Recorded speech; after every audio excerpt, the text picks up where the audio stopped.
Hello friends, आज मला बोलले की मग आपण कुठेतरी फिरायला जाऊया. मग म्हटलं कुठे फिरायला जाऊ.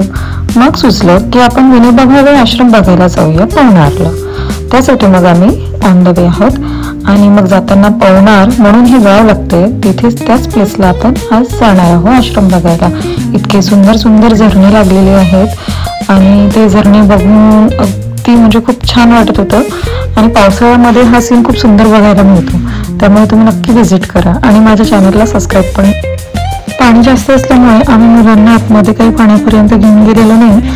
आम्ही समोर विनोबा भावे आश्रम हे बघण्यासाठी गेलो आणि तिथे तुम्ही पण येऊन बघू शकता. खूप सुंदर असं आहे. सुरुवातीला आपण एंट्री केल्याबरोबर तिथे एक काका बसलेले होते आणि त्यांनी सांगितलं की इथे सर्व प्रकारचे पुस्तकं मिळतात त्यांच्या संदर्भातले. आणि इकडे पूर्ण जे उत्खनन झालं होतं त्यामध्ये भरपूरशा मूर्ती मिळाल्या आहेत त्यांना. आणि समोरच एक मंदिर आहे जिथे ते राम मिलनची मूर्ती ठेवलेली आहे. आणि हे अशा पद्धतीचा आश्रम आहे. इकडे गार्डन आहे एका बाजूला आणि इकडे त्यांची राहण्याची व्यवस्था आहे. आणि चला तुम्हाला घेऊन चलते आहे आश्रम मधील त्या मूर्ती ज्या मिळालेल्या आहेत उत्खननामध्ये त्या बघायला.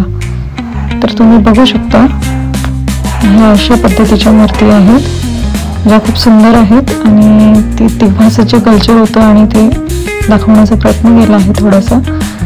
काही मूर्ती फारशा तुटून गेलेल्या आहेत त्यामुळे त्यांनी सिमेंटमध्ये असं पॅक करून तिथे परमनंटली चिपकवलेलं आहे जेणेकरून ते तुटायला नको आणि खराब नको व्हायला म्हणून. चला मग असंच आपण तुम्हाला थोडं पुढे घेऊन चालते.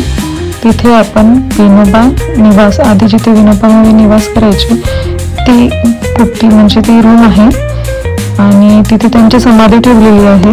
समाधी तिथे ह्या रूममध्ये ते स्वतः राहिलेले आहेत आणि तिथे त्यांची समाधी आहे जे तिथेच त्यांनी ठेवली आहे.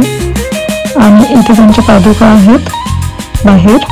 आणि हे बाजूला जे आहे समोर ते मंदिर आहे.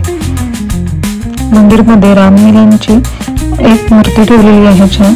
आणि इकडे ज्या पण उत्खननामध्ये त्यांना सापडलेल्या मूर्ती होत्या त्यांचं एक्झिबिशन लावल्यासारखं लावलेलं आहे त्यांनी. आणि ते पण असं सिमेंटमध्ये असं पॅक करून तिथे व्यवस्थित असं ठेवलेलं आहे जेणेकरून त्या नष्ट नको व्हायला आणि व्यवस्थित राहिलं पाहिजे म्हणून त्यांनी व्यवस्थित तिथे ठेवलेलं आहे. तुम्ही बघू शकता आधीचे ते रथ वगैरे सगळं तिथे असं व्यवस्थित ठेवलेलं आहे. सगळ्या मूर्ती खूप छान आहेत आणि मला छान वाटलं बघायला आणि मुलांना पण खूप आनंद झाला. पाणी जास्त असल्यामुळे आम्ही मुलांना पाण्यापर्यंत घेऊन गेलेलो नाही. हे मंदिर आहे, मंदिरमधली मूर्ती वगैरे ठेवलेली तुम्हाला आतमधून मी दाखवते थोड्या वेळात. हे बघा रामलीलांची ते भेटतानाचं ते दृश्य आहे. आणि अशा पद्धतीने थोडं समोर गेलो की तिथे पण आम्हाला या सगळ्या जवळून मूर्ती सापडल्या म्हणजे बघायला सापडल्या. तर ते मी तुम्हाला एक एक फोटो काढून दाखवते. ते म्हणजे माझ्या मुलाला प्रश्न पडला की तेव्हा बैलबंडी होती, चक्र दिसतो आहे.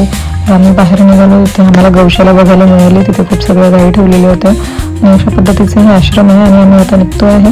बाय.